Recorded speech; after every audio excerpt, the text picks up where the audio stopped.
le Seigneur vous bénisse. Je vois là, vous avez un grand appétit. Amen.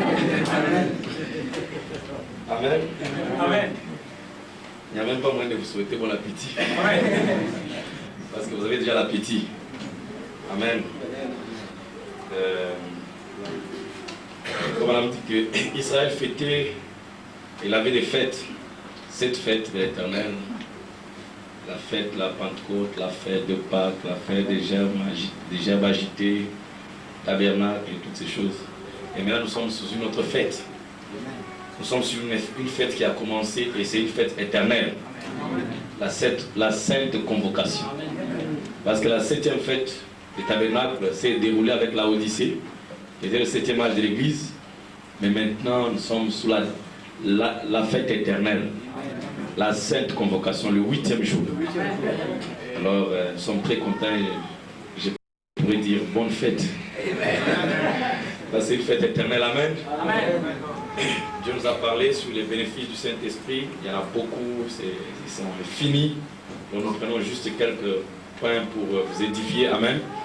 Et par là, Dieu va vous ouvrir d'autres choses. Vous allez encore sonder beaucoup d'autres choses. Votre possession, vos bénédictions qui sont sur le 7e sceau. Alors nous donnons juste ces peu ici pour juste les rappeler à votre mémoire, à votre esprit. Réveillez votre esprit sur cela. Amen. Comme le frère Hernand a pu le souligner, il fait tellement chaud ici. Alors, je vous remercie beaucoup pour votre patience et supporter la chaleur. J'étais un peu long. Vous voyez, les débuts, là, quand j'ai commencé, je voulais donner des courts messages. J'ai donné des petits messages. Là, je voyais les pasteurs dire non, il fallait continuer. Je savais que j'amènerais de longs services après. Mais ce soir, je crois que par sa grâce, avec vos prières, je pourrais être bref, si c'est sa volonté.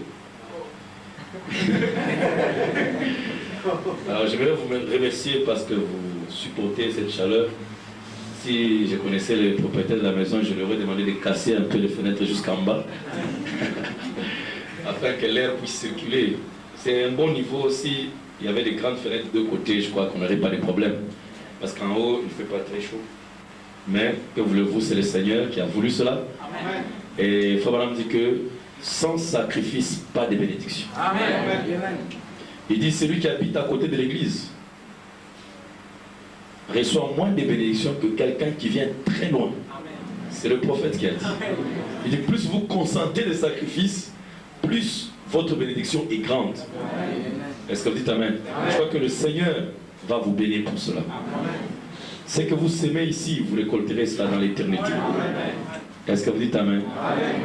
Et le Seigneur vous bénira parce que vous prouvez par là que votre corps, votre vie n'a pas plus d'importance que la parole. Amen. La parole est éternelle pour vous et vous l'aimez et que Dieu vous bénisse pour cela. J'ai beaucoup apprécié les cantiques, surtout quand j'ai vu les jeunes en train de chanter ici. J'espère que Ruben les a filmés. Je vais aller voir, montrer à les jeunes de chez moi aussi qui vont essayer un peu de... Parce que nous devons toujours copier des bons exemples, n'est-ce pas? On ne doit pas avoir honte. Quand c'est quelque chose de bien, on copie, on le prend à haute voix. Amen. Pas en cachette, on prend à haute voix. Amen. Donc quand les jeunes peuvent vraiment utiliser leur talent pour le Seigneur, c'est une grande bénédiction. Et vraiment, j'étais surpris par le frère, parce que tu étais tous ces temps. On est adoré ce soir, j'avais envie de t'amener au Congo là. J'ai été vraiment béni, vraiment, que Dieu vous bénisse beaucoup. Et frère Claudio, la manière dont il chante, vraiment, je regrette pourquoi Dieu ne les avait pas placés dans mon église. Oh là là, c'est pas la convoitise, excusez-moi. On a dit tu ne convoiteras pas la femme d'autrui. La femme c'est l'église, hein. Que Dieu vous bénisse richement. Je vous apprécie beaucoup. J'apprécie frère Choc, frère Philippe, son épouse, vos épouses, frère Nanda. Vraiment, je commence à regretter pourquoi le séjour arrive à la fin. J'aurais voulu, frère Madame dit, chaque douleur, chaque séparation cause toujours la douleur. Vous voyez, quand vous restez avec les gens, vous commencez à les aimer, vous apprenez à les apprécier, vous devez vous séparer. Ce monde est toujours composé de séparation et séparation. Mais un de ces jours, nous passerons l'éternité ensemble. Amen. Alors je suis sûr, nous passerons l'éternité ensemble. Ça, le diable ne peut pas nous l'enlever. Aucun pasteur ne l'enlèvera. Nous passerons l'éternité ensemble. Amen. Que Dieu vous bénisse richement. Est-ce que vous aimeriez vous mettre un peu debout qu'on lise la parole de Dieu?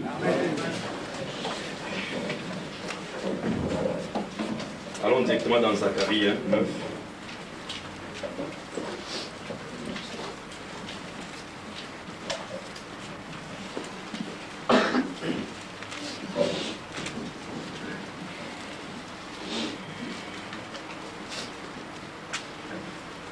Vous connaissez bien ce message. Verset 9, chapitre 9, verset 9. Prions le Seigneur.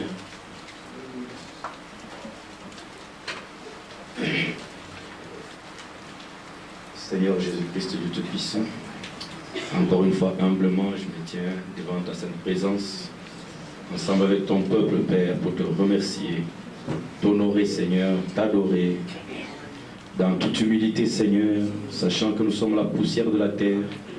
Nous retournerons à la terre, mais l'homme intérieur sera élevé vers toi. C'est pourquoi nous sommes ici, Seigneur, pour recevoir cette parole qui nous perfectionne, qui enlève, Seigneur, toute chose qui n'est pas de toi, de nous, qui détruit, Seigneur, l'iniquité de nos âmes. Et nous te remercions beaucoup pour cela. Nous t'apprécions, Seigneur, pour les bénéfices du 7e sceau, Seigneur. Nous croyons que ce soir, tu vas encore ouvrir un autre bénéfice pour nous. Puisses-tu le faire, tes enfants t'attendent, Seigneur, avec une grande soif et une grande faim. Tu as dit, heureux quand vous aurez faim et soif, parce que vous serez remplis du Saint-Esprit. Laisse que le Saint-Esprit vienne les remplir ce soir. Parce que le Saint-Esprit, c'est le message de l'heure. C'est le message qui, Seigneur, qui vit dans leurs âmes. Puisses-tu, Seigneur, Dieu Tout-Puissant, nous bénir alors que nous lisons la parole de Dieu dans le nom puissant de Jésus-Christ. Amen. Zacharie 9, verset 9. Il dit ceci. Sois transportée d'allégresse, fille de Sion, pousse des cris de joie, fille de Jérusalem, voici ton roi, viens à toi, il est juste et victorieux, il est humble et monté sur un âne, le petit d'une ânesse. Matthieu chapitre 21.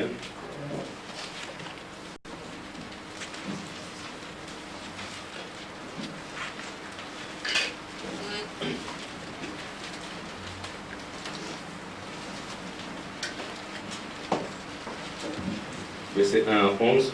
Lorsqu'ils approchèrent de Jérusalem et qu'ils furent arrivés à Béphagé, vers la montagne des Oliviers, Jésus envoya 2 disciples en leur disant, allez au village qui est devant vous, vous trouverez aussitôt une ânesse attachée et un ânon avec,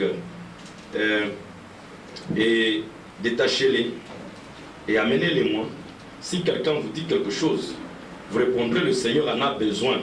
Et à l'instant, il les laissera aller.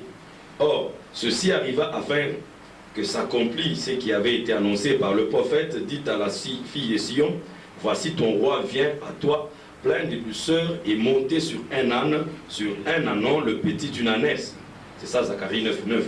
Les disciples allèrent et firent ce que Jésus leur avait ordonné. Ils amenèrent l'ânesse et l'ânon, mirent sur eux leurs vêtements, et les firent asseoir dessus.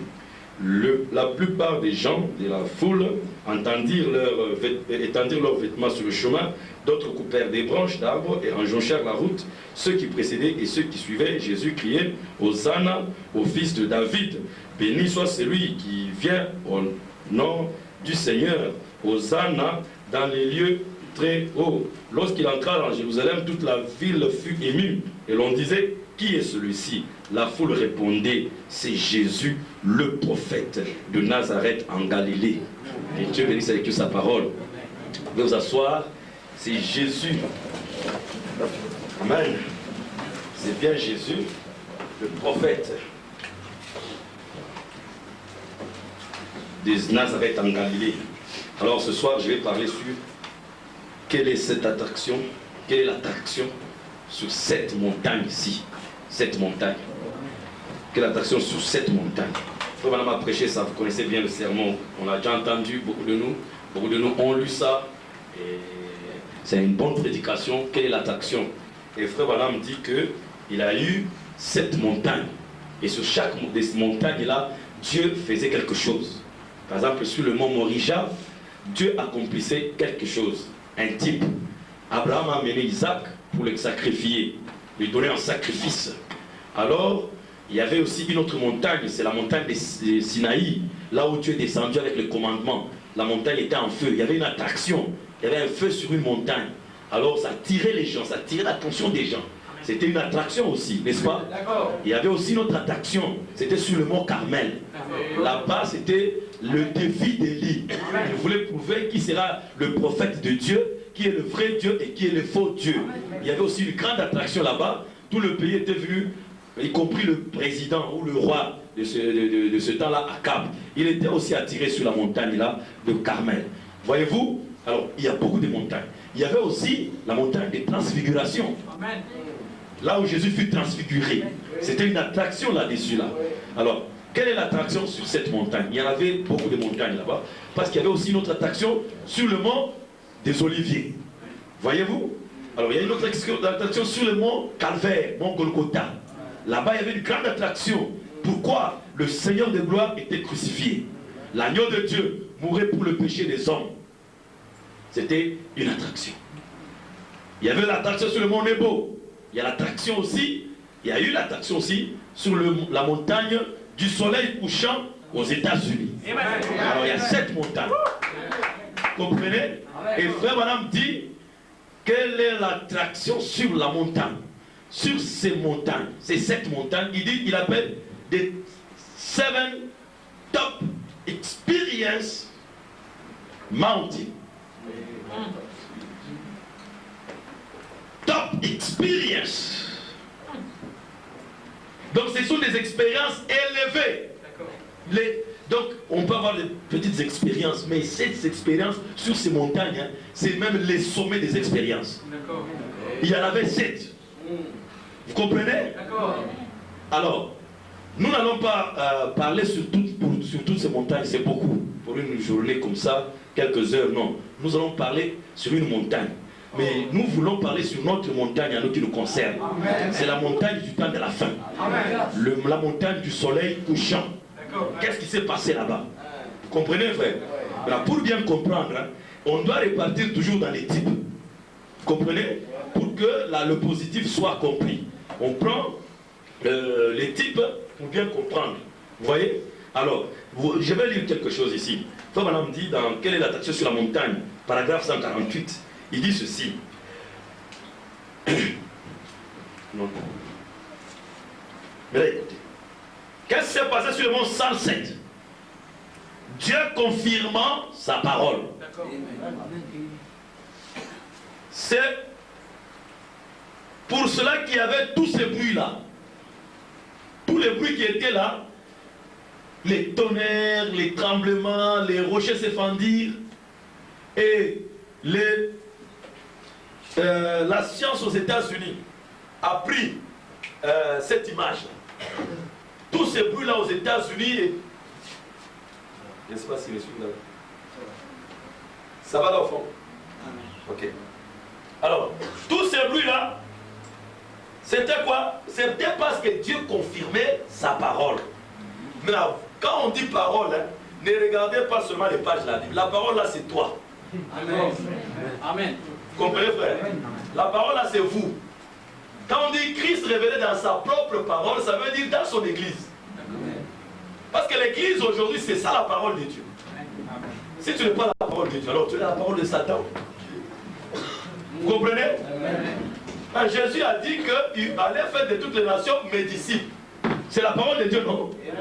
Baptisez-les dans le nom du Père, du Fils et du Saint-Esprit. N'est-ce pas la parole? N'est-ce pas? Maintenant, Pierre est venu les a baptisés dans le nom du Seigneur Jésus-Christ. Est-ce que ce n'est pas vrai? Maintenant, aujourd'hui, je vois vous là, vous êtes ces disciples dont Jésus avait parlé. Alors vous êtes qui? Vous êtes la parole que Jésus avait parlé. Allez par toutes les nations, faites mes disciples.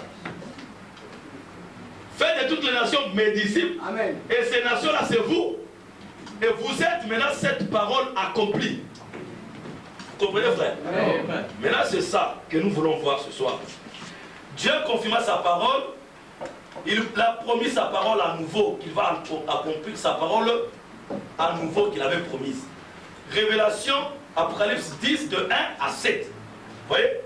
Dans le jour de la sonnerie, de la trompette, du 7e message, le mystère de Dieu sera terminé. Le mystère caché d'Apocalypse 10, 1 à 7. Le dernier message à la dernière église. Accompli exactement dans cet âge. Saint Luc, chapitre 17, verset 30. Le jour où le Fils de l'homme sera révélé. Voilà. Pourquoi il y avait l'attraction sur la montagne? C'était parce que Dieu accomplissait. Luc 17, 30. Apocalypse 10, 1 à 7. Malachie 4. Hébreux 13, 8. Alors c'est très profond. Voilà. La foi madame dit ceci. Maintenant, quand un homme est inspiré et il lit la parole inspirée, les deux inspirations, vous voyez, il dit les deux inspirations ensemble donnent un résultat. Vous voyez. Donc, quand quelqu'un qui est inspiré, il lit la parole inspirée. Amen. Mais là, les deux inspirations, hein, ensemble, hein, ça donne quoi? Ça donne des résultats. Peu importe combien vous étudiez la parole,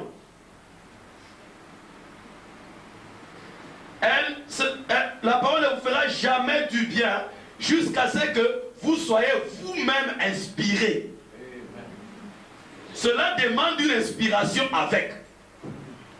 Vous voyez, mais nous les ministres, les ministres parfois ils lisent beaucoup de brochures, ils lisent ceci, c'est très bien. Parce que l'inspiration est là-dedans. C'est une parole inspirée. Mais tu dois toi-même être consacré. Amen. Ou tu dois avoir un élément surnaturel, Dieu lui-même, qui vient t'inspirer. Comme ça, quand tu lis la parole, comme c'est la même inspiration qui a inspiré la parole, et la même inspiration est en toi, c'est seulement à ce moment-là que tu peux avoir des résultats. Vous voyez, frère? Et il dit maintenant, la parole, elle est déjà inspirée. Maintenant, vous comprenez? Maintenant, ce dont nous avons besoin aujourd'hui, c'est une inspiration sur nous. God sweeping down with a new inspiration. What is that? Sweeping down. Descendant. Oui, inondant. Descendant. Bon, Dieu faisant descendre sa nouvelle inspiration et soufflant sur nous sa puissance, son amour et lui-même. Ah, vous avez la parole, mais Dieu doit souffler sur vous comme il avait soufflé sur les disciples, les apôtres. Recevez le Saint-Esprit. Donc Dieu descend, il souffle sur vous l'amour, sa puissance, et il souffle sur vous lui-même, c'est-à-dire que le Saint-Esprit est sur vous. Comprenez, frère? Le Saint-Esprit te couvrira de son ombre. Comme j'ai montré à Séchelles. Quand Dieu a créé le ciel et la terre, le ciel était en ordre. Frère ciel, hein, frère ciel, lui, il a cru la parole de Dieu directement. Vous comprenez? Tout est en ordre avec le frère ciel. Le frère ciel vraiment est toujours soumis. C'est pourquoi même quand Jésus a prié, il a dit que ta volonté soit faite sur la terre. Parce qu'il connaît que le frère terre est toujours têtu. Amen. Il dit que la volonté soit faite sur la terre comme elle est déjà faite au ciel. Parce que le frère ciel, lui, c'est un croyant. Amen. Vous comprenez? Il croit toujours. Amen. Mais quand il a créé frère terre, la Bible dit, la frère terre était informe et vide. Et l'obscurité couvrait frère terre. Il était dans l'Odyssée. Amen. Dans l'obscurité, le frère terre et la sœur terre. Ils étaient couverts d'obscurité. Vous comprenez? Maintenant, vous comprenez qu'ils étaient des incrédules. Le frère terre et la sœur terre. Dieu les a bien créés, mais ils n'ont pas voulu venir à la lumière parce que Dieu est lumière. Mais ils étaient dans l'obscurité, couverts d'obscurité. Vous comprenez, frère? Alors, maintenant, le pasteur, le grand pasteur Dieu, n'était pas comme nous. Il n'a pas chassé frères, terre et sœurs, terre de son église. Il dit, comme tu ne veux pas te soumettre à la parole, allez, quitte mon église. Non, le pasteur Dieu. Qu'est-ce qu'il a fait? Il dit qu'il est venu et il a couvert la terre. Et l'esprit du Seigneur se mouvait au-dessus des eaux. Frère Madame dit, hein, se mouvoir, ce n'est pas bien traduit. Ça veut dire, he was brooding. Il était en train de couvrir. Ah voilà, il n'y a pas un mot direct. C'est que courtiser, voilà. C'est comme un jeune garçon. Vous voyez, comme moi, quand je voulais prendre mon épouse, vous voyez, tu ne viens pas chercher la jeune fille, je ne suis pas venu là. Allez, toi là, allez, Docas, tu comprends? Après d'aujourd'hui, tu deviens ma femme, hein? Sinon, je te livre au diable. Non, tu ne viens pas comme ça. Je vous dis, quand Jésus les verrait, même la voix là a changé. Elle ne sautait pas grosse comme ça. La plus douce voix qui existe. Voyez-vous? Très gentil là, c'est toi, j'ai courtisé. Je voulais attirer sa confiance. Je voulais gagner sa confiance. Je voulais la gagner vers moi. Est-ce que vous comprenez? Frère, vous savez que ce que je dis, c'est la vérité. Amen. Vous ne parlez, le jour là, tu n'as pas parlé avec la grosse voix que tu parles aujourd'hui dans la maison. Écoute, hein, moi, je ne fais pas ça, hein. Comprends? Comment m'a dit que la femme doit être soumise, hein. C'est pas comme ça que tu as commencé là. Est-ce que frère, tu dis Amen? Amen. Sœur, est-ce que c'est vrai? Est-ce que c'est vrai, sœur? Voilà. Dieu vous bénisse. Vous voyez? Tu dois rester comme tu avais commencé là. Si tu avais une petite voix comme une fille, continue comme ça. Comme ça, pourquoi tu changes aujourd'hui? Mais là, tu vois, allez, moi, le grand patron ici. Non, là, tu n'avais pas fait ça. Et ben, en tout cas, vraiment, tu sais, je t'aime. Continue comme ça. Là. Même quand tu corriges, que ça soit toujours comme ça. Amen. Là, pasteur Dieu, lui, hein, il avait la sagesse, il n'était pas comme nous. Amen. Voilà, remarquez maintenant ce que le pasteur Dieu a fait. Il dit qu'il est venu courtiser un frère qui était dans le péché, mais il courtise. Pourquoi? Parce que le pasteur Dieu savait que le frère terre, en lui, hein, il y a un beau jardin d'Éden.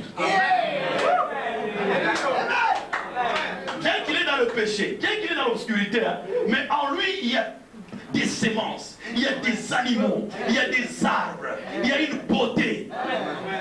Alléluia. Alors Dieu ne pouvait... Si Dieu chassait le frère terre et la sœur terre, c'est fini, il allait perdre tout. Alors il est venu là, il commençait à courtiser avec nous.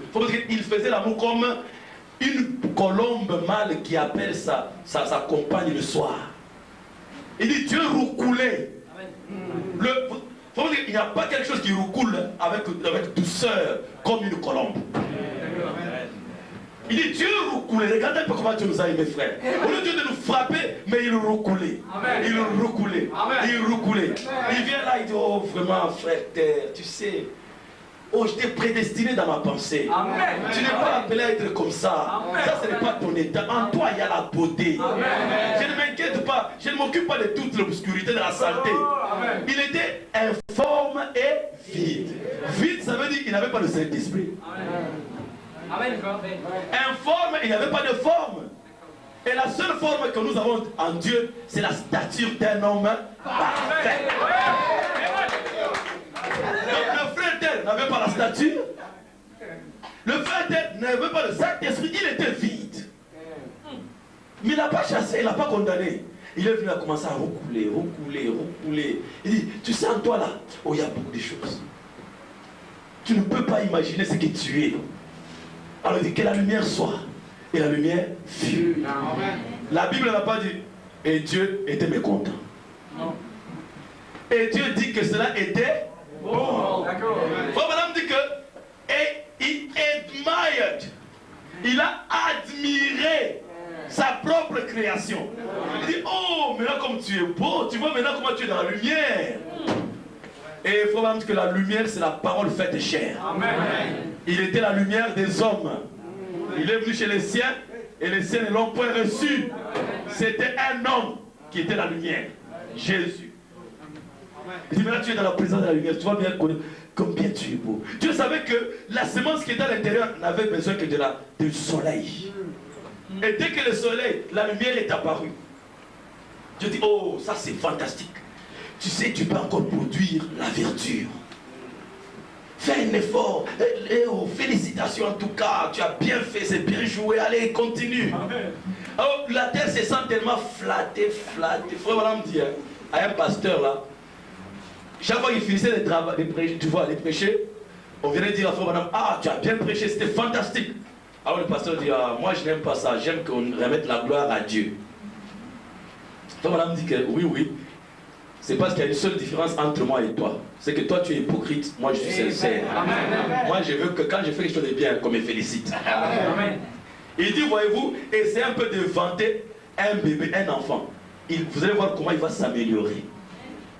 Ne venez pas dire, oh, toi tu n'es pas intelligent. Tu es en train de mettre l'esprit de non-intelligence sur l'enfant. Il vient là, même s'il a eu 2 sur 10, il dit, ah, tu as bien fait. Hein? Vraiment, ça c'est fantastique. Félicitez-le. Vous comprenez? Il dit, ah, prochainement en tout cas, fais encore un effort, tu auras 3 sur 10. Vous comprenez? Vous verrez qu'à la fin de l'année, il aura 2 sur 10. Ne découragez pas. J'ai dit au frère, tu es à la maison, là tu trouves la femme a mal préparé la nourriture. Tu arrives là, tu dis, ça c'est quelle nourriture ça? Hein? Des choses comme ça. Allez, je vais au restaurant là. Je vais au dragon, King Dragon. Ça c'est quoi ça là? Moi je n'aime pas des choses comme ça. Tu la casses, tu la décourages, elle se fâche, elle va aussi riposter et tu mets d'autres démons en elle. Elle avait seulement peut-être un seul démon, tu ajoutes encore le démon de la colère. Mais quand tu vois ça, tu viens, tu dis, oh là là, ça c'est quel menu, c'est fantastique ça. Tu félicites frère. Demain, elle va chercher les livres de menus suisses. Les recettes suisses. Elle prépare là. Tu viens pour, ah ça c'est terrible. Mais je ne savais pas que tu étais, ah tu pouvais te préparer comme ça. Hein? Le lendemain, recette américaine. Tu reviens et dis, oh ça c'est terrible. Après la recette chinoise. Qu'est-ce que tu es en train de faire? Tu la perfectionnes en la félicitant. Amen. C'est ce que Dieu fait avec la terre. Chaque fois que la terre produit, la vie, ah c'est fantastique, c'est bien, allez, va de l'avant. Il faisait, ah oh, c'est... Et vous remarquez que Dieu est en train de créer une vie plus élevée, plus élevée, plus élevée, plus élevée. En félicitant la terre se sent tellement trop flattée. Il dit, bon, comme il m'a félicité, je vais encore produire quelque chose de plus, comme ça il me félicite encore. Il produit des animaux. Je dis, mais ça c'est terrible ça. Tu vois maintenant comment? Ça c'est joli ça. La terre dit, bon, demain les oiseaux. Vous comprenez? Après, la terre a tellement produit qu'à la fin, la terre était tellement bien félicitée. Vous savez qu'est-ce qu'elle a produit la dernière chose? C'est l'image parfaite de Dieu lui-même. Vous dites amen? Et le Saint-Esprit en faisant la même chose sur nous. Nous finissons par produire l'image de Dieu en nous. Nous devenons l'empreinte de la personne de Dieu. Vous dites amen? Amen. Je dis au frère, on n'achète pas les vertus au marché. La foi. Ou ce n'est pas en prêchant que les vertus viennent dans les gens. Non? Un frère voulait la vertu de la patience. Il vient, frère, madame, j'ai besoin de la patience. Mets-toi à genoux. Seigneur, donne-lui beaucoup d'épreuves, de souffrances pour qu'il ait la patience. Le frère dit, pardon, frère, madame, arrête d'abord la prière. J'en ai déjà trop. J'en ai déjà beaucoup. On me dit, oui, il faut encore ajouter pour que la patience vienne. Je vois que frère Nanda a besoin de beaucoup de souffrances. Parce que je les taquine tout le temps. Je dis, frère Nanda, donne-toi rire. Voyez-vous? Chaque fois quand je vais l'attaquer, il n'est pas pressé, il est pressé sur quelque chose. Je commence à le chanter. Dans mon lait, il a la patience. Alors, voyez-vous, frère, on n'achète pas la patience au marché. Amen. Mais le Saint-Esprit en vous couvant, vous comprenez? En vous félicitant, en vous donnant la parole, donnez la parole, la parole, la parole. Et ces choses-là sont en train de sortir. Amen. Sortir, sortir, sortir, jusqu'à ce que vous avez la stature d'un homme parfait. Amen. À la fin, la terre avait la forme parfaite. Amen. Et alors, le Saint-Esprit, Dieu lui-même est venu habiter la terre. Amen. En Adam. Est-ce que tu amènes? Et chaque soir, il venait prêcher à Adam. Chaque soir, chaque soir. Mais au départ, Dieu ne peut pas venir. C'est la même chose avec nous. Est-ce que tu amènes? Donc, voyez-vous, frère, alors il doit nous couver, il vient avec son inspiration pour nous couver. Alors la parole, il dit maintenant, alors il nous couvre de lui-même, alors afin qu'il puisse nous inspirer et que cela puisse vivifier la parole et réveiller la parole qui est en nous. Et nous réveiller à la parole. C'est l'esprit qui nous réveille à la parole. Dites amen. Alors la parole, étant amenée dans l'esprit de l'inspiration, alors les miracles peuvent se passer. Et on va voir. Donc nous voulons que Dieu aussi nous inspire ce soir. Amen. Sur ce sujet que nous venons de lire. Nous avons écouté le prophète. Quelle est l'attraction sur la montagne? Nous avons lu cette brochure. Mais celle dont nous avons besoin là ce soir ici, c'est de l'inspiration divine. Amen. Sur cette écriture. Afin que ça nous fasse du bien, que nous puissions être ressuscités à cette écriture. Ça veut dire que tu puisses te voir dans l'écriture. Nous lisons, on dit, oh réjouis-toi, fille de Sion. Réjouis-toi, fille de Jérusalem. Frère Madame dit, écoutez. Quand Jésus est entré à Jérusalem, il chevauchait un âne. La prophétie de Zacharie était en train de s'accomplir. Qui disait que réjouis-toi. En anglais, c'est dit rejoice greatly, donc avec grande joie, une grande réjouissance, pas une petite. Fille de Sion, oh, crie de joie, fille de Jérusalem, parce que ton roi, on demande à la fille de Sion et celle de Jérusalem de se réjouir. Elle pouvait demander pourquoi moi je veux me réjouir. Et mettez ça en tête. Sion, on dit que c'est l'épouse. Amen. Jérusalem, c'est Israël. Comprenez? Donc on demande aux deux de se réjouir. Elle pouvait demander à la fille de Sion, pourquoi je vais crier? Pourquoi je vais me réjouir? Alors on lui donne la réponse. Tu te réjouis parce que ton roi vient avec le salut. Having salvation. Oui, avec le salut. Il est humble. Il est humble. Simple, chevauchant un âne. Le petit d'une ânesse. Frère Madame dit, that's what was the attraction at Jerusalem. C'est ce qu'était l'attraction à Jérusalem, le quartier général religieux. Quelle était l'attraction? Ton roi vient sur l'âne. Voilà. Quelle est l'attraction sur la montagne? On me dit quelle était l'attraction à Jérusalem? C'était le roi sur un âne.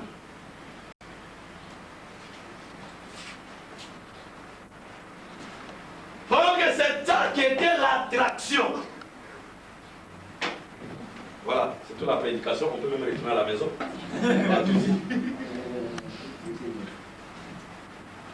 C'était ça l'attraction. Parce que moi, ce n'est pas toute la brochure. La brochure, c'est infini, frère. C'est seulement une phrase de frère, madame, ça me frappe, c'est fini. Je suis parti. Je tombe comme mort. Donc c'est seulement ça qui m'a frappé.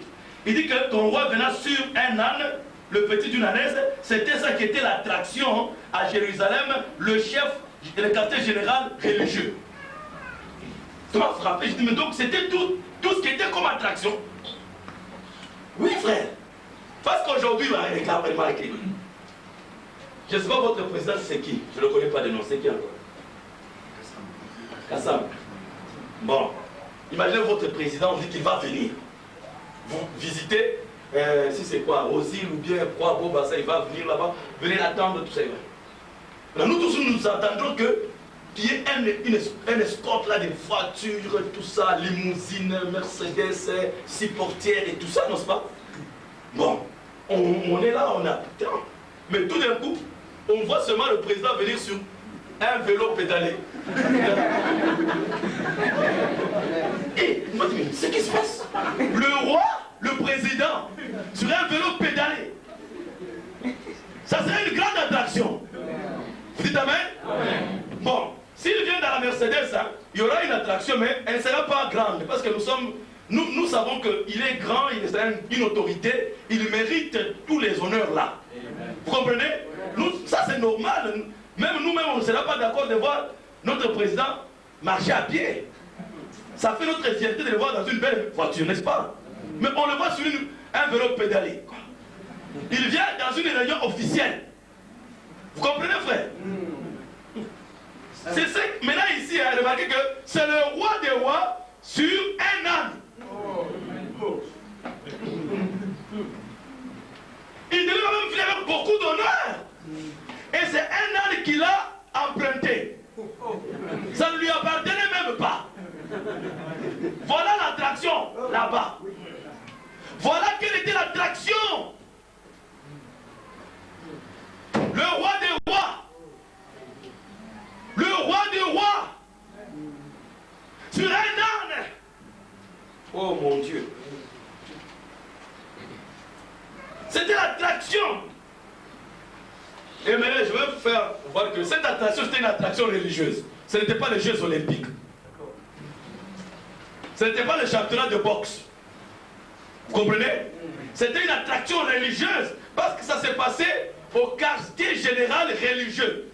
Donc c'était la capitale religieuse de ce temps-là, Jérusalem. Si c'était une attraction politique, ça devait se passer dans la capitale politique, qui était Rome. Mais c'était au plus grand quartier général religieux. Et quelque chose, hein, vous allez jouer le football à Jérusalem là, ça n'attirera pas les gens. Parce que c'est un quartier QG religieux. Tous les gens qui sont là sont des religieux. Le football ne les intéresse pas. Vous comprenez, frère? Mais si ça devait intéresser tout Jérusalem, c'est que ça avait une signification religieuse. Ça avait une signification religieuse, spirituelle. J'aimerais maintenant que nous puissions regarder un peu dans les Écritures pour comprendre. Parce que l'attraction c'est l'âne, le roi sur l'âne. Voyez un peu dans les Écritures pourquoi c'était une attraction. Premièrement, un âne dans l'Ancien Testament et pour tout Israël, c'est une bête impure. C'est un animal impur. Et Dieu avait donné l'ordre aux Juifs de ne point toucher d'animaux impurs, pas les manger. Vous commencez déjà à voir l'attraction, ça va devenir de plus en plus clair. C'était une bête impure, mais j'aimerais vous montrer que Acte 10 dit ceci.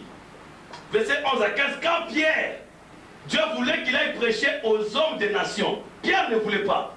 Vous savez qu'est-ce que Dieu a fait? Il a d'abord fait descendre dans une vision un panier plein d'animaux impurs. Et il dit à Pierre de prendre et de manger. Pierre dit, je n'ai jamais mangé d'animaux impurs.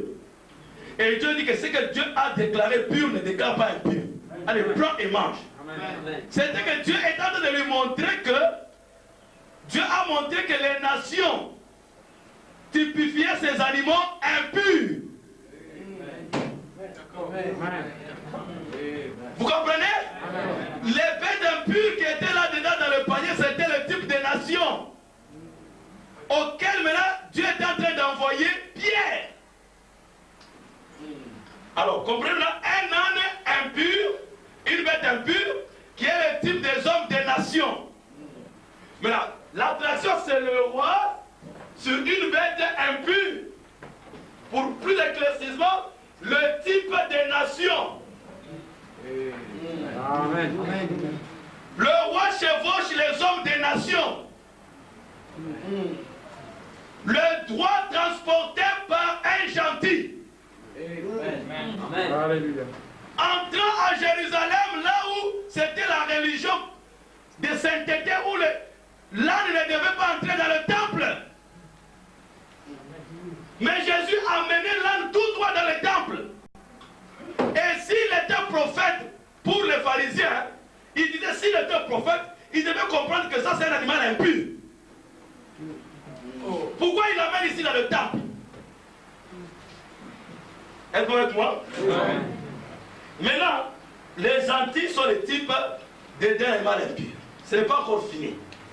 Continue. Un âne, vous savez, c'est un animal domestique qui sert de transport. Comprenez? Et l'âne a des longues oreilles. C'est une petite bête là qui a des longues oreilles. Lent à comprendre ce que disent les prophètes. Têtu. Et nous sommes typifiés par ça. L'âne nous typifie notre nature des hommes, des gentils, des païens. Amen. C'est pas fini. Un autre point qui attire l'attraction. Vous allez commencer à voir de plus en plus, ça devient de plus en plus clair, plus nous avançons.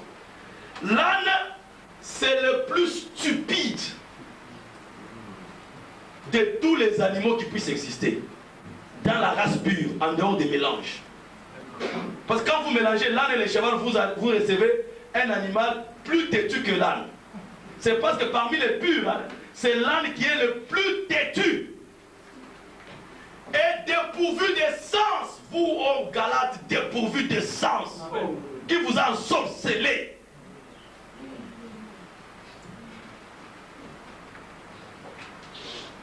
Amen. Amen.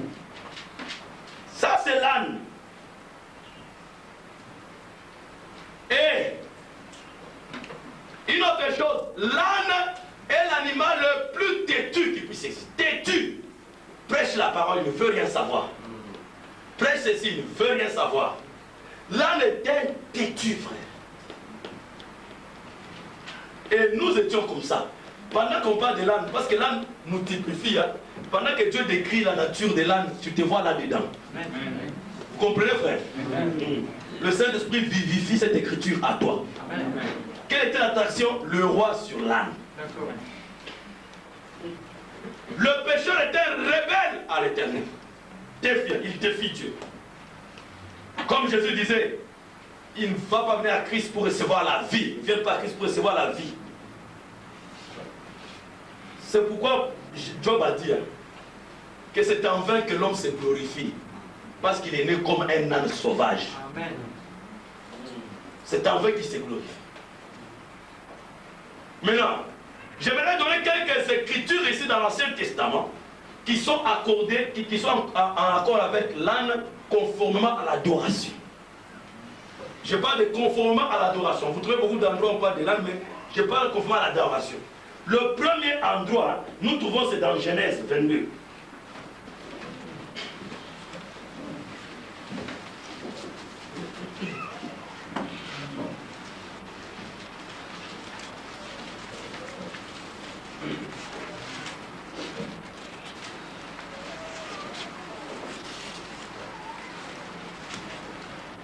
Verset 3. D'abord, on commence au verset. Après ces choses, Dieu mit Abraham à l'épreuve et lui dit, Abraham, il répondit, mais voici. Et il dit, prends ton fils, ton unique, celui que tu aimes, Isaac, va-t'en au pays de Morija, et là offre-le en sacrifice sur l'une des montagnes que je te dirai. Ici, Abraham, le père, il prend le fils pour aller le sacrifier. Ça ne vous dit pas quelque chose? Oh, amen. Amen. Le père Abraham prend le fils unique Isaac pour aller le sacrifier. Ça ne vous dit rien? Il a tant aimé le monde qu'il a donné son fils unique. Vous dites amen. Abraham se leva de bon matin. C'est là son âne. Il y a l'âne. Ça montre ici déjà que l'âne, ce n'est pas un animal libre. Il est toujours attaché. Lié, attaché. Il a scellé pour qu'il ne soit pas libre dans les mouvements. Cela montre que c'était un bœuf d'attelage. Un bœuf qui transporte des fardeaux. Et c'est comme ça que nous étions faits. Nous n'étions pas libres, nous étions des esclaves. Liés au péché. Avec plein de fardeaux sur nous. Est-ce que c'est vrai? Servant toutes sortes de convoitises. Et la deuxième mention, c'est toujours là, maintenant verset 5. Quand ils sont arrivés au moment de l'adoration, écoutez. Et Abraham dit à ses serviteurs, restez ici avec l'âne, moi et les jeunes hommes, nous irons jusque-là pour adorer et nous reviendrons auprès de vous. Arrivé très bien à la montagne d'adoration, au lieu d'aller avec l'âne, frère, l'âne est exclu de l'adoration. Vous étiez rebelles, sans Dieu, exclus des droits des cités en Israël. Vous voyez qu'Abraham amène bien, mais au lieu d'aller adorer, il dit non. Et les païens ne devaient jamais aller prier au temple de Jérusalem.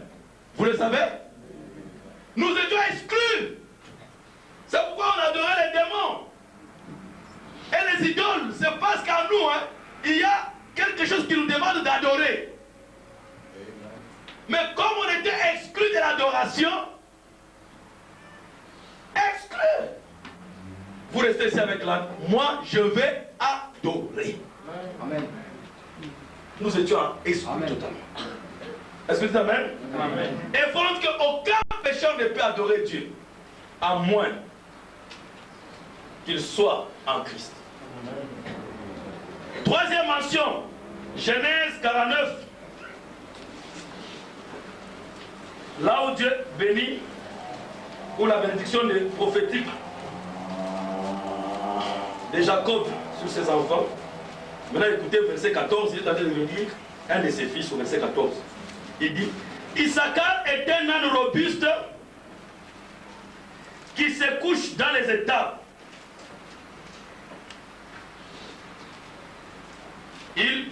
Qui se couche dans les étables, il voit que le lieu où il repose est agréable et que la contrée est magnifique et il courbe son épaule sous le fardeau. Il s'assujettit à un tribut. Un âne robuste, mais qui s'assujettit sur un fardeau, qui est sous un fardeau. En anglais, on ne dit pas qu'il se couche dans les étables.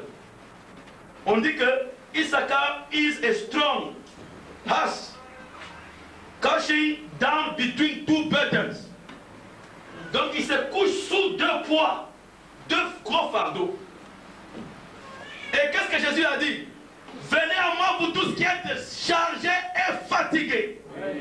Je vous donnerai du repos. Est-ce que vous dites amen? Venez vous tous qui êtes fatigués. Un âne, c'est un animal qui se couche sous des fardeaux, qui est toujours sous fardeau. La quatrième mention, c'est dans Deutéronome,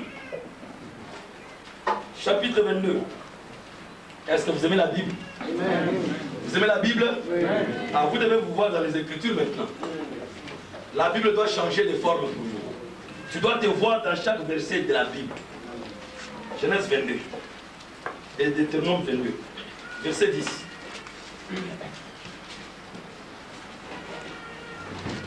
Tu ne laboureras point avec un bœuf et un âne attelés ensemble. Ah. Vous comprenez? Tu ne laboureras jamais avec un bœuf et un âne attelés ensemble. Le bœuf, c'était l'animal que Dieu utilisait, regardez dans toute la Bible, dans les sacrifices, dans les services, même pour transporter le tabernacle dans le désert. Les chariots ont été attelés sur les bœufs. Mais il dit que tu n'attelleras pas ensemble un âne, un païen, avec un croyant. Avec Abraham, nous avons vu, il était exclu de l'adoration. Ici, nous voyons, il est exclu même du service de Dieu. Il ne peut pas servir Dieu. Des païens, on ne peut rien faire pour Dieu. Exclu totalement, rejeté par notre nature d'impureté. Et qu'est-ce que la Bible dit dans 2 Corinthiens, chapitre 7? «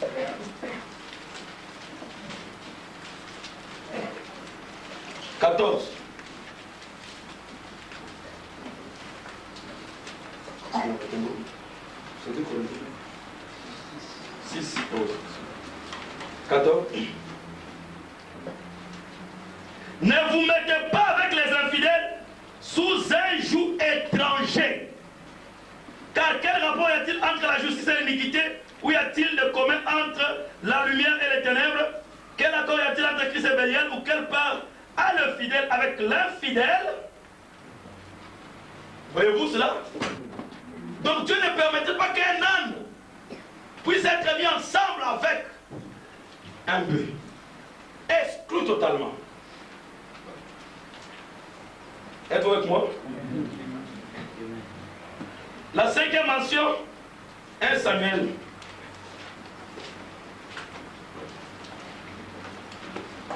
J'ai promis que je serai un peu. 1 Samuel 9. Ça, c'est très intéressant.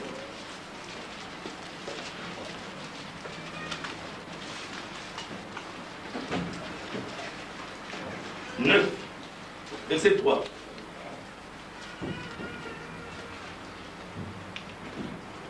Les ânesses de Kis, père de Saül, s'égarèrent, perdus totalement. Dites Amen. Amen. Les ânesses étaient perdus. Et nous étions aussi perdus.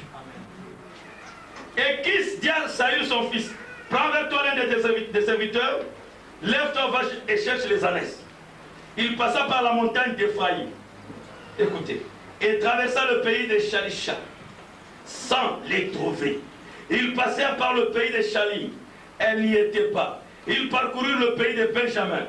Et ils ne les trouvèrent pas. Ils étaient arrivés dans le pays de Tsouf, lorsque Saül dit à son serviteur qui l'accompagnait, viens, retournons, de peur que mon père, oubliant les ânesses, ne soit en peine de nous. Bien que les ânesses étaient perdues, Saül les a cherchés avec les serviteurs, ils ne les ont pas trouvés. Montrant que le pécheur, quand il est perdu, frère, loin de Dieu, aucune puissance humaine ne pourra le ramener à Dieu. Amen. Saül vient de le démontrer ici, il n'a pas pu. Mais à la fin, son serviteur lui dit, mais il y a un prophète dans la ville.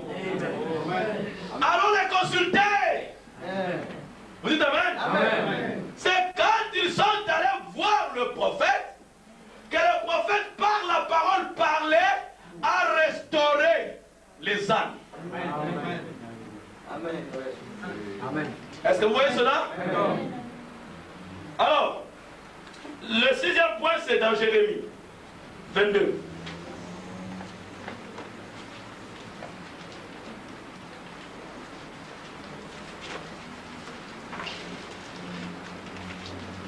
Pendant que nous lisons l'âne là, tu te vois toi-même dedans. Dites Amen. Amen. Jérémie 22, 19. On parle du roi ici qui était maudit. Et Dieu le chasse. Maintenant écoutez, il est maudit. Il dit, ce roi là, il dit, au verset 18. C'est pourquoi ainsi parle l'Éternel sur Jakim, fils de Josias, roi de Juda. On ne pleurera pas en disant hélas mon frère, hélas ma soeur. On ne pleurera pas en disant hélas Seigneur, hélas sa majesté. Il aura la sépulture d'un âne. On l'enterrera comme un âne. Il sera traîné et jeté hors des portes de Jérusalem. Nous avons vu les portes, n'est-ce pas? Amen. Comment, quand un âne mourait, qu'est-ce qu'on faisait? On ne l'enterrait pas dans la ville. Pour montrer que tout pécheur qui meurt sans Christ, en dehors de Christ, il est chassé hors de la nouvelle Jérusalem. Vous dites Amen? Amen. C'était ça l'enterrement d'un âne. Pas dans la ville sainte. Ça va souiller la ville. Loin de la ville sainte. Dehors les sorciers, les adultères, les menteurs. Est-ce que c'est ce que la Bible dit? On le jettera dehors. Tous ceux qui ne meurent pas en Christ. Et nous voyons avec tous ces 6 points comment l'âne typifie ici un animal défavorisé avec toutes les écritures, frère. Il n'y a pas une seule écriture qui parle en faveur ici, que nous avons lu, d'un âne. Bête sauvage, impure, rejetée, sous le fardeau, coupée de l'adoration, esclave, lié, chargé, coupé du service de Dieu, perdu totalement sans l'aide de Dieu. Quand il meurt, jeté hors de Jérusalem. Tout est malédiction sur l'âne. Tout est malédiction. Et ici nous étudions, nous voyons maintenant, malgré tout ça, ça devait attirer une attraction. Nous voyons même quand Dieu parle d'Ismaël, qu'est-ce qu'il dit? C'est un âne sauvage. Oh frère. Même quand ce prophète, l'âne a beaucoup servi ce faux prophète Baal et Balaam. Quand il a vu l'ange, il a eu peur, bien que c'était un incroyant. Il a arrêté la marche. Son maître a commencé à le frapper. Pour te montrer que tu te laisses, tu transportes le diable. Le jour où tu t'opposes à lui, il te frappera. L'âne lui dit, est-ce que je ne t'ai pas servi tout ce temps fidèlement? Son maître dit, oui, tu m'as servi. Mais qu'est-ce que j'ai fait? Pourquoi tu me tapes maintenant? Nous aussi c'est comme ça, on sert le diable. Et à la fin de la route, il nous frappe encore.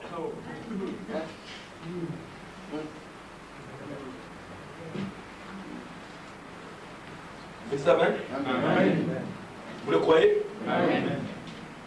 Vous croyez cela? Oui. Amen. Mais écoutez, frère Madame dit ceci.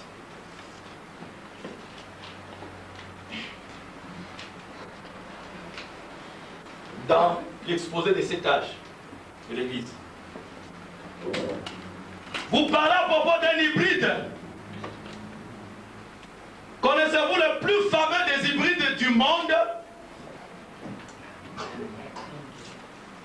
Il a été avec nous pendant des âges et des âges. C'est le mulet.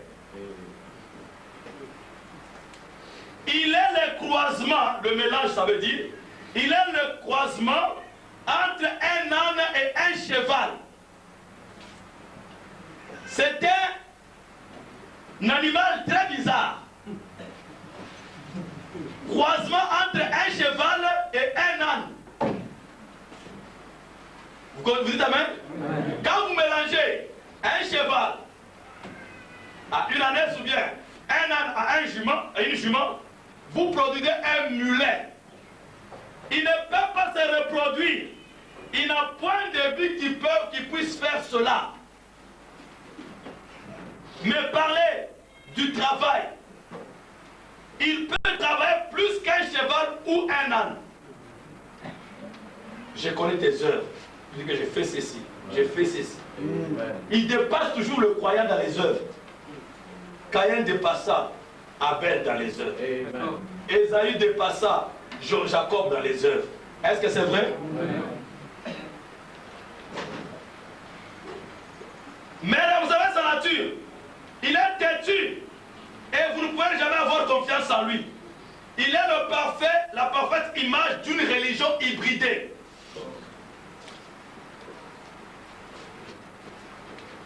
Le croisement entre la vérité et l'obscurité. Car le cheval est le type d'un vrai croyant et l'âne est l'image d'un incroyant ou bien un homme injuste. L'âne est le type d'un injuste ou un incroyant. Vous dites amen, frère? Amen. Vous dites amen? Amen. Mélangez-le, vous obtenez une religion hybride qui n'a pas de semence de vie. Ils sont morts. Il ne peut jamais se reproduire. Alors c'est ça que j'aimerais vous transmettre, lisez, mais écoutez maintenant. Je peux vous le montrer en type. Je peux prendre un type dans la Bible et vous le prouver. Voulez-vous qu'il le prouve? Amen. Il dit, Exode 13, 13. Lisons. Exode 13, 13. Oh, merci Seigneur. Écoutez, tu rachèteras avec un agneau tout premier-né de l'âne. Tu rachèteras avec un agneau tout premier-né de l'âne. Et si tu ne les rachètes pas, tu lui briseras la nuque. Tu rachèteras aussi tout premier-né de l'homme parmi les fils. Tu rachèteras tout premier-né de l'âne avec un agneau. Frère Madame dit,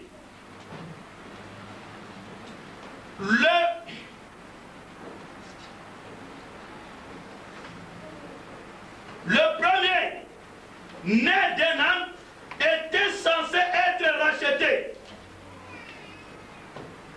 Voyez-vous, il continue à dire, l'âne peut être racheté. L'âne peut être racheté. Alléluia. Répétez avec moi. Oui. L'âne peut être racheté. Amen. Vous dites amen? Amen. Quelle est l'attraction sur la montagne? Oh. Quelle est cette attraction? Oh. Avec tout ce que nous avons vu, coupé de l'adoration, chassé hors de la Jérusalem, tout ça, coupé du service, sous les fantômes, on n'est pas libre. Mais malgré ça, il y a ouvert une brèche. Amen. La brèche entre les âges et les sorts. Alléluia. Amen. La brèche, les âges, c'est qui? C'était les églises. Amen. La Odyssée est obscurité totale. Oui. Mais il a ouvert une brèche pour que nous quittions la Odyssée, entrer dans les sorts. Amen. Il a ouvert une brèche pour nous sauver. Amen. Il continue comme on dit. Il dit, tout misérable pécheur peut être racheté avec le sang de Jésus-Christ. Ou s'il le rejette, qu'est-ce qu'on dit? Brise lui la nuque. Ça veut dire détruire le tue-le. Mais vous ne rachetez pas le mulet. Il n'y a pas de rédemption pour lui. Il n'y a pas de sang en lui. Il ne peut pas le faire. Parce que le mulet trouve son refuge dans l'église. Mais l'âne trouve son refuge dans le sang. Amen. Oh. Le mulet n'a pas de semence qui puisse être vivifiée. Mais l'âne en a. Oh, amazing grace. Amen. How sweet that sounds. Amen. Grâce surprenante. Amen. Grâce étonnante. Amen. Nous qui étions des ânes qui devaient être perdus. Mais il a quand même dit, l'âne peut être racheté avec l'agneau.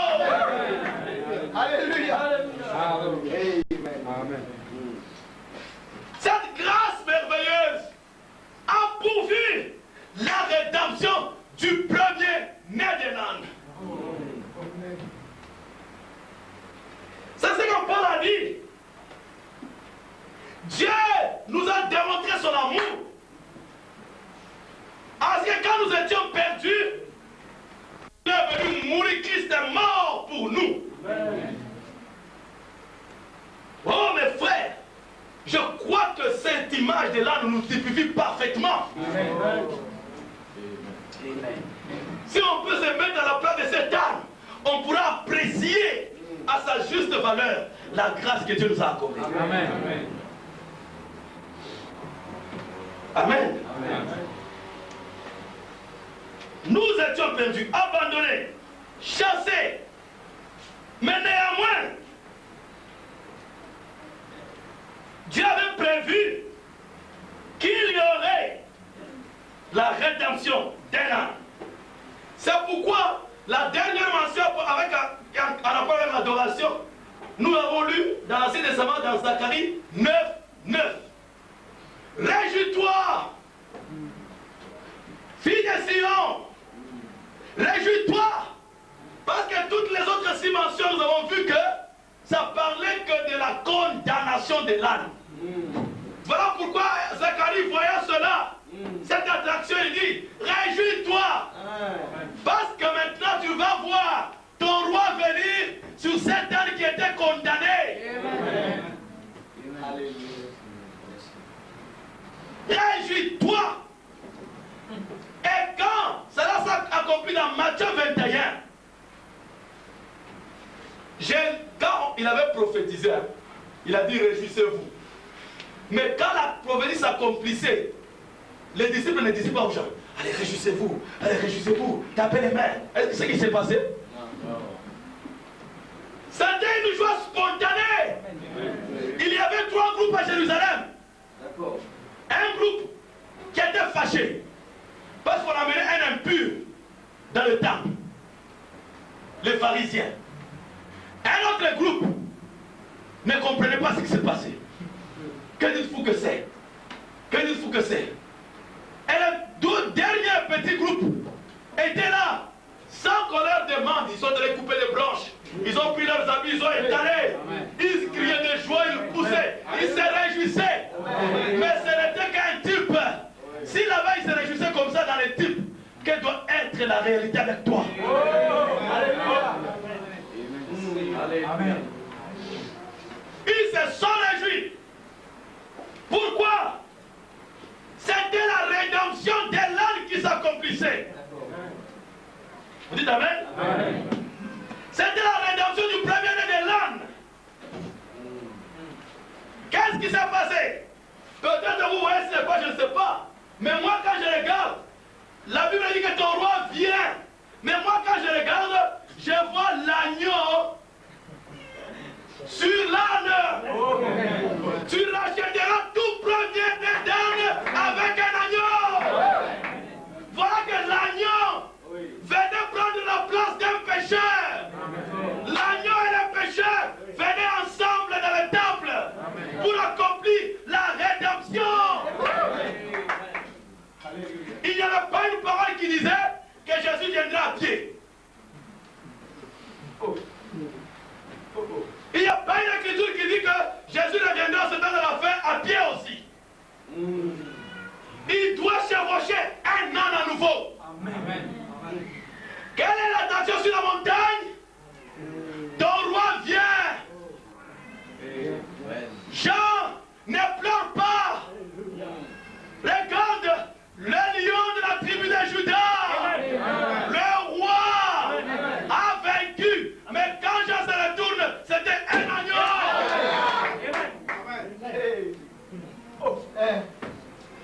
Parce que c'était ça l'attraction. L'âne racheté par un agneau. L'agneau prend la place d'un pécheur comme moi. J'étais coupé de la grâce, coupé de la communion, coupé du service, coupé de l'adoration. Mais Dieu m'a fait une grâce.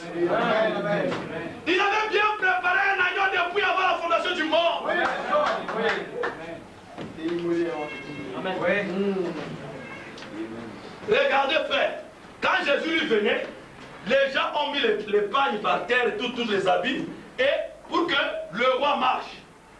Mais là, quand Jésus était sur l'agneau, il venait. Mais là, quelqu'un m'a dit, oh, toi agneau, et toi âne, moi j'ai mis l'habit là pour que Jésus marche. Pourquoi tu pétires ça? Ne pétire pas mon habit. J'ai mis pour Jésus. Tu vas te fâcher pour rien. Là, on allait dire, non, c'est pas mon problème. Mon problème, c'est parce que je transporte le chef. Amen. Je transporte l'agneau. Je transporte le roi. Alléluia. Oh frère, vous adorez un homme pour glorifier le prophète. On ne glorifie pas le prophète. Si l'âne doit vous parler, il va dire, c'est pas mon problème. Je transporte le roi. Alors, il y avait quelqu'un là qui avait sa fleur là, de rose là, il voulait jeter sur le roi. Il jette comme ça, la fleur tombe sur l'âne. Quand l'âne se sent un peu bien là, il reçoit quand même des fleurs. Parce qu'il transporte le roi.